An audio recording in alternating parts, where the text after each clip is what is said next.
Have you ever gone into that meeting or interacting with someone and you leave there thinking, how are they really feeling? I came in with this intention. And how did they perceive it?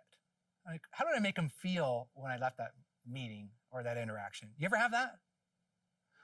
Well, that's good, because the way you show up determines how people feel.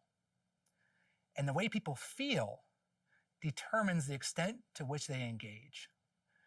And how people engage is pretty much everything in your relationships and your organization. And then, have you ever had a truth teller come to you after and let you know how people actually perceived you and how you made them feel? And that intention may not have resulted in the perception or the outcome that you were looking for.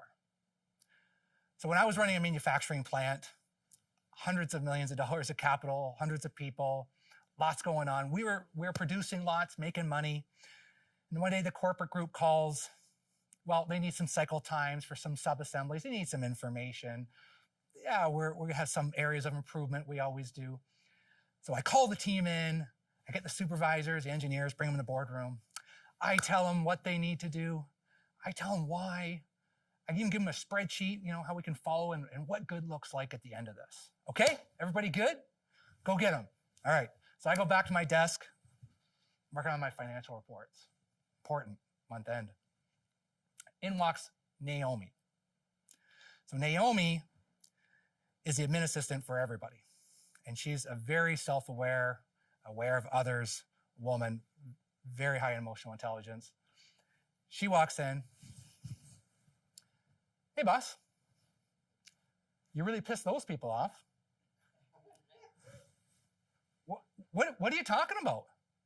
Like, I've got all this great leadership training. I told them what they needed to do. I told them why they needed to do it. Like, what are you talking about? She says, I don't know. And she just walks out. She just leaves me there. Well, I can't think about these financial reports now, so I go out on the floor and I go find Randy. Randy's usually on midnights, and he's got his black ball cap, black t-shirt. He's got his hands in his pocket, that chain hanging to his wallet. He's watching the robot. I said, hey, Randy, how's it going? Fine. So no, man, like, how was the meeting? Like, you understand everything? He says, you really want to know?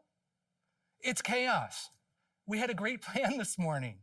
And you walk in and just kind of drop this. Don't really talk about the priorities. Everybody's going in different directions. We're probably going to lose 10% production on everything that we had set up today because of you. I'm like, oh, poor Randy. He's confused. I'll go talk to somebody else. And then I talked to somebody else, and it was this person. It was this person that was confused. So I bring everybody back in the boardroom, and we kind of set some things straight, and we realign. And that was a significant emotional event of my life. Because my intentions, like yours, were good. Like, I wanted to be a good leader. And I was just blown away of how I made them feel and how I had a lack of connection. And when you have a lack of connection, you have a lack of engagement. And what is engagement? Engagement is simply that discretionary effort, that extra work that people will put in when they are connected. And it could have been somebody just online, maybe looking to shop for shoes, or you're online trying to find the sports events from last night instead of working on that project or working together with that team because they're just not engaged. And what Gallup tells us is that 1/3 of our workforce is engaged. 1/3. That means, like, of 300 people, 200 of them are really not engaged. And that person could be spending their time looking for another job or getting recruited and doing different things. Because what I saw that day is that good direction is not words. It's the feelings that you leave people with after you interact with them. And that's good engagement. And that ties into your connection. And this is, yes, a lot of the emotional intelligence. And I know it's a buzzword, And that's a good thing because it's really important, because it's a skill. That's another good thing about it. It's just something we can learn. And all it is, it's our ability to understand, perceive, and reason with our emotions and the emotions of others to get productive outcomes. And it's just being more intentional. It doesn't mean that we're not going to be emotional anymore. It just means that we're going to be intentional so we can make better decisions, so we can impact our behavior, and we can get those right outcomes. What else is really interesting is that research shows that 85% of the star performance of top leaders is tied directly to their level of emotional intelligence. 85%. Come on. 15% is only technical of these top performers? Yeah.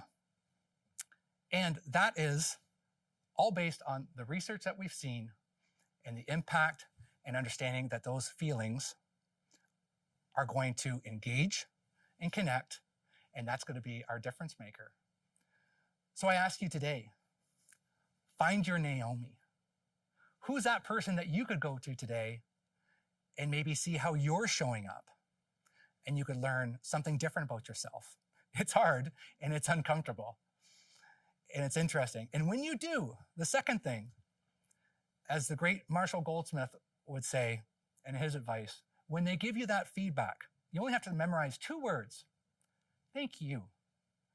Let the hamster wheel run around in the head about your defensiveness, your judgment, how that's making you feel. Just say thank you, take some time, and walk away.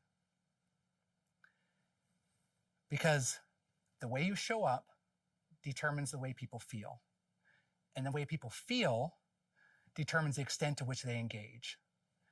And how they engage determines pretty much everything in your relationship and your organization.